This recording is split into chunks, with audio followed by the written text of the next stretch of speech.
परमेश्वर टुटियां होइयां चीज़ां तो बड़ी सुंदरता दे नाल सुंदरताई दे नाल कम लैंदा है। बदल टुटे वरखा होई, टुटे हुए बदलों तो परमेश्वर ने किड्डा वधिया कम लिया। ये बारिश हुई, मिट्टी टुटदी है, खेत बन जाती है। आखो धन गुरु रामदास जी, धन गुरु रामदास जी। मिट्टी नूं तुसी तोड़िया, खलारिया, सोहना खेत बन के तैयार हो गया। फसल टुटदी है ते अनाज बीज बनता है, बीज।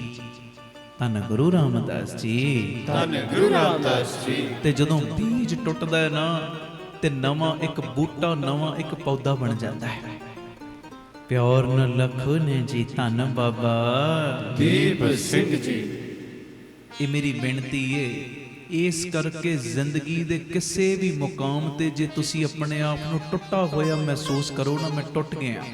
कई बारी बंदा कहंदा ना हिम्मत मैं हार गया, टुट गया, ते उस वेले भी अपने दिमाग नूं कमांड इहो ही देनी है, इहो ही कमांड देनी कि जदों अपने आप नूं टुटा होया महसूस करो, उदों ये कमांड दिओ अपने दिमाग नूं कि मेरे कोलों ईश्वर बड़ी सुंदरताई दे नाल बेहतर काम करवाउणा चाह रहा है। आखो धन गुरु रामदास जी, धन गुरु रामदास जी।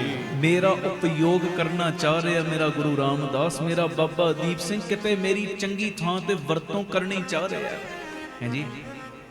जदों किते जिंदगी दे मुकाम ते अपने आप नूं टुटा होया महसूस करो ना, टुटा होया, ते उस समय आ पॉजिटिविटी लिआया करो।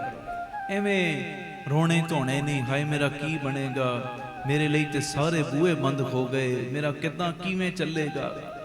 नहीं भाई, दो बूहे बंद हुंदे ने, 10 परमेश्वर ने खोले हुंदे ने। आखो धन गुरु रामदास जी, धन गुरु रामदास जी। प्यार न लखो ने जी, धन बाबा दीप सिंह जी।